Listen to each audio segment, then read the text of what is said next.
Di awal 2010, dua nama mulai menonjol dalam percakapan publik Indonesia, Anies Baswedan, akademisi muda yang dikenal lewat gagasan pendidikan dan gerakan Indonesia Mengajar, dan Joko Widodo, pemimpin kota yang sedang merebut hati rakyat dengan gaya belusukan yang sederhana dan dekat dengan warga. Pada masa itu, keduanya bukanlah dua figur yang berhadap-hadapan. Justru sebaliknya, mereka terlihat seperti dua orang dengan cita-cita yang sama, membangun Indonesia dari bawah. Dari rakyat kecil, dari pendidikan, dan dari pelayanan publik, hubungan itu semakin terlihat ketika Jokowi mencalonkan diri sebagai presiden pada tahun 2014.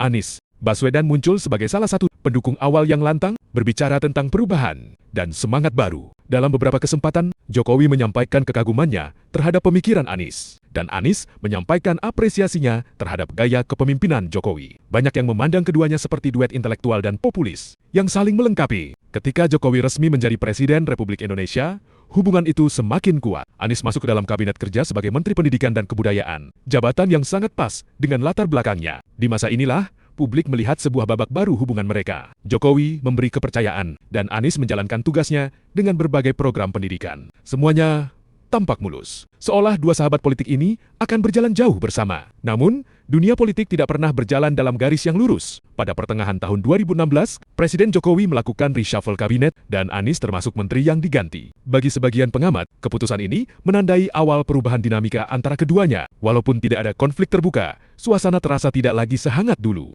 Titik balik besar datang pada Pilkada DKI Jakarta ke 2017, Anies kembali ke panggung politik sebagai calon gubernur. Langkah itu menempatkannya pada posisi yang berseberangan dengan Basuki Cahayapurnama, Ahok, sosok yang sangat dekat dengan Jokowi. Perebutan politik ibu kota menjadi sangat keras. Dan sejak saat itu, publik mulai melihat Anies dan Jokowi berada di dua jalur berbeda. Kemenangan Anies di Pilkada memperkuat kesan tersebut. Sejak itu, publik melihat hubungan keduanya seperti dua kutub berbeda. Meski keduanya tidak pernah menyatakan permusuhan, tapi politik seringkali membuat persepsi menjadi lebih kuat daripada kenyataan. Lalu muncul sebuah polemik besar yang mengguncang politik nasional. Polemik yang tidak hanya melibatkan dunia maya, tetapi juga institusi hukum dan opini publik. Isu ijazah palsu Jokowi. Isu ini mulai muncul dari segelintir pihak dan kemudian melebar menjadi perdebatan nasional. Berbagai klaim, teori dan narasi beredar di media sosial. Padahal, lembaga resmi seperti Universitas Gadjah Mada dan pemerintah telah menegaskan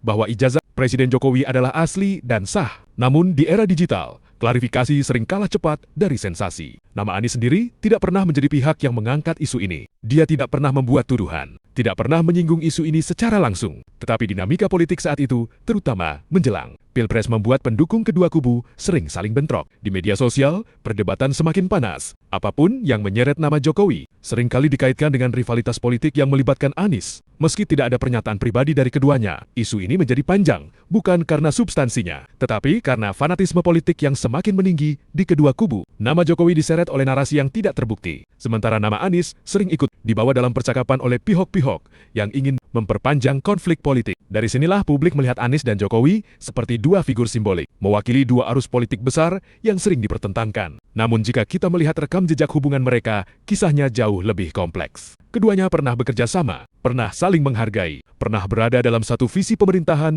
dan tidak pernah saling menyerang secara personal dalam isu ini. Di balik sorotan kamera dan narasi media sosial, hubungan Anies-Jokowi sebenarnya menunjukkan banyak ironi dari sahabat menjadi rekan kerja, lalu berpisah jalan karena dinamika politik, bukan karena permusuhan pribadi. Ketika masa Pilpres datang, titik perbedaan semakin terlihat jelas. Anies muncul sebagai tokoh perubahan, Jokowi sebagai simbol stabilitas pemerintahan. Dua tokoh dengan latar berbeda, jalur berbeda, dan basis dukungan berbeda. Rivalitas ini bersifat politik, bukan personal, meskipun publik sering membacanya seolah keduanya sedang berseteru. Di titik inilah, kita melihat bagaimana hubungan manusia dapat berubah ketika politik masuk ke dalamnya. Tidak selamanya perubahan itu buruk. Kadang, itu hanya bagian dari perjalanan, sebuah jalan yang berkembang, bercabang, dan membentuk masa depan politik Indonesia. Kini ketika kita melihat perjalanan panjang Anies Baswedan dan Joko Widodo, kita tidak hanya melihat cerita tentang persahabatan dan rivalitas. Kita melihat refleksi dari dinamika politik Indonesia yang selalu berubah. Sebuah cerita tentang dua anak bangsa yang pernah berjalan bersama, kemudian mengambil jalan masing-masing. Sebuah kisah tentang bagaimana politik dapat mempertemukan dan memisahkan. Sebuah perjalanan yang masih berlangsung dan mungkin akan terus menorehkan babak-babak baru. Pada akhirnya, sejarah akan mencatat mereka bukan hanya sebagai rival atau sebagai sahabat, tetapi sebagai dua tokoh penting yang membentuk wajah politik Indonesia modern